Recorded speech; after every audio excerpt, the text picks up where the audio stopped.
Well, I picked up this Pelican Bass Raider 10E on Facebook Marketplace. It was at a stellar price, and the fact that it had the trailer as well made it very convenient. I'm able to tow it with the UTV and things of that nature down into the swamp. So my aluminum boat, the larger one, it's heavy. If you deal with shallow water, it's a nightmare to push through, whereas this thing, I'm hoping, even if I have to push it a little bit, I'm able to still go fishing in some of these lakes I haven't been able to get to in the last couple of years, as well as use it to get across sloughs and whatnot that I just need a boat to get 20 yards or so from one side to the other. So this is it. Has the trolling motor already on it, has the boat obviously, the trailer.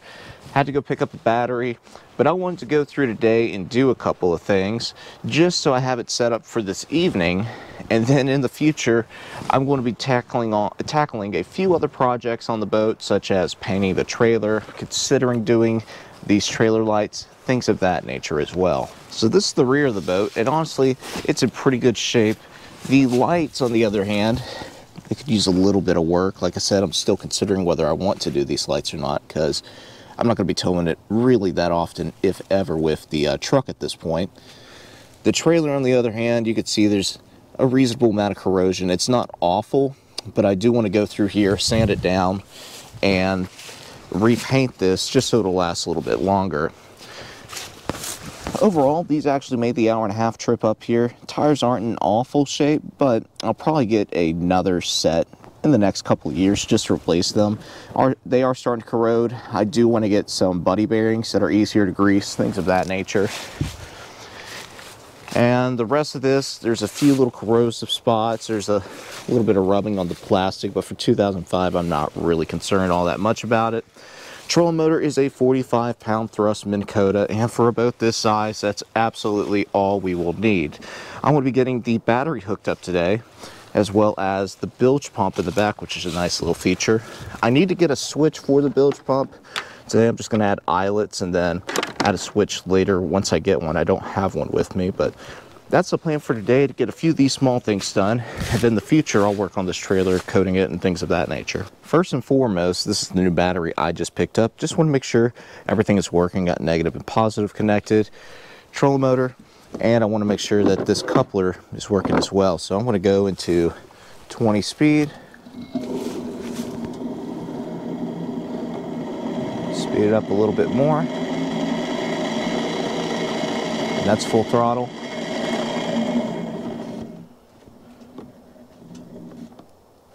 And what about reverse?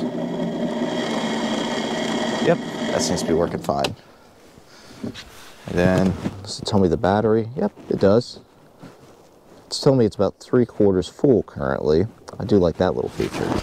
The bearing in here does not sound, honestly, all that good. I'm a little concerned about the shape it's in, but I'm not really interested in taking this thing apart, figuring that out, and trying to get parts from Minn Kota. So I'm just going to use it for as long as I can, and then I can just pick another one of these things up in my area for 50 bucks and just get it as it's needed, really. One of the things I like about the Bass Raiders is that they have this plug in the front that has a wire that runs to the back of the boat. So especially when I'm fishing or anything alone, I'm probably going to be sitting in the front with the trolling motor. That's the most convenient. And the battery can just be kept back here and out of the way. I want to make sure that these wires do work. There's no faults or anything of that nature. But before I tackle this aspect, I have this little bilge pump. And while I don't have an inline switch today, I do want to go ahead and at least put some type of terminal on this wire, just so I can get it going and everything, and check out the bilge pump.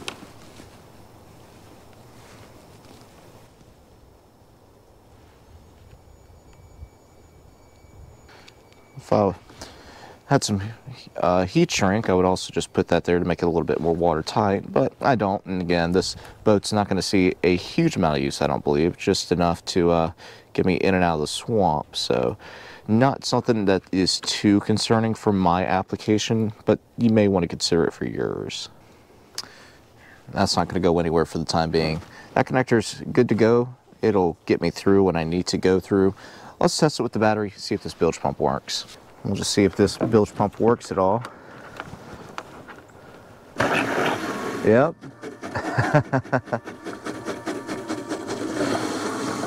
There's not a whole lot of water in the boat to begin with, but bilge pump works.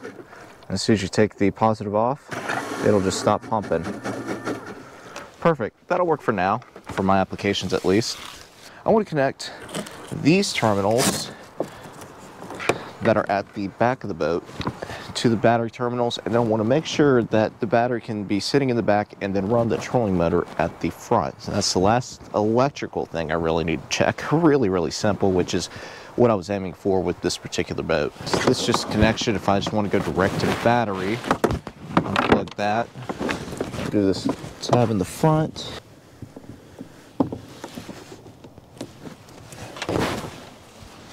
All right, will she fire up?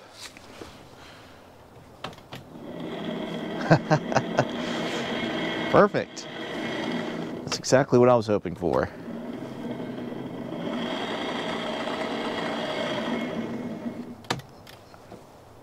Nice.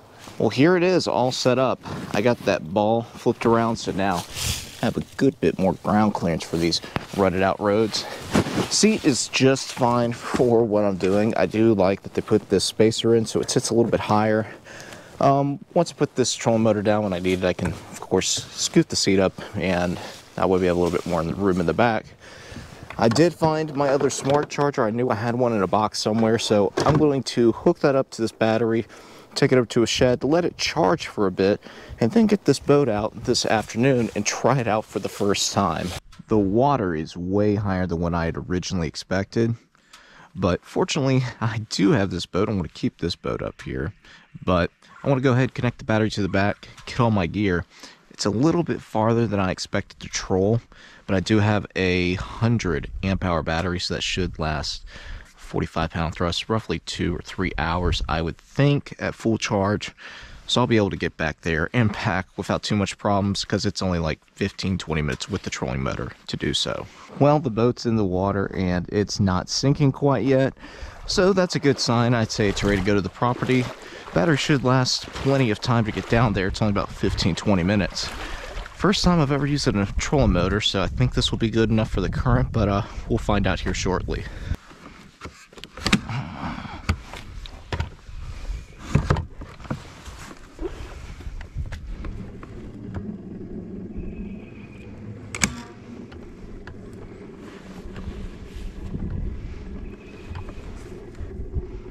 Well, it's working.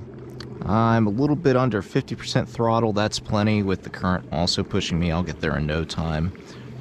I say no time, probably 20 minutes or so, but just going to continue down this slough. I'll be looking for patches along this ridge on our property, see what I can find, and if there's an easier way to get back there, and try to keep out of the areas with stronger current if I can help it. That's the plan, at least.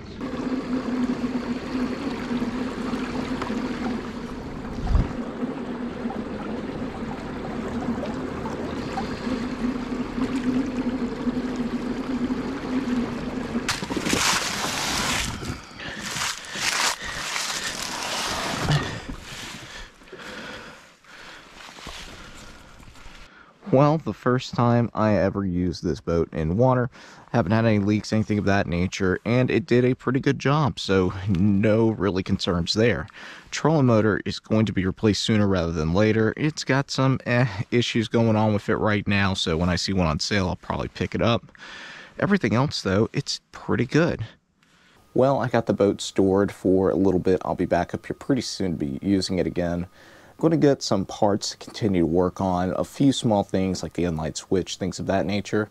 I plan on doing some jug fishing in it, crappie fishing, and hopefully a few other things. If there's something specific you want to see me do with this little boat while I'm building it and fixing a few things, please let me know in the comments below. And if you enjoyed this video, please make sure to share, like, subscribe for more. And as always, thanks for watching.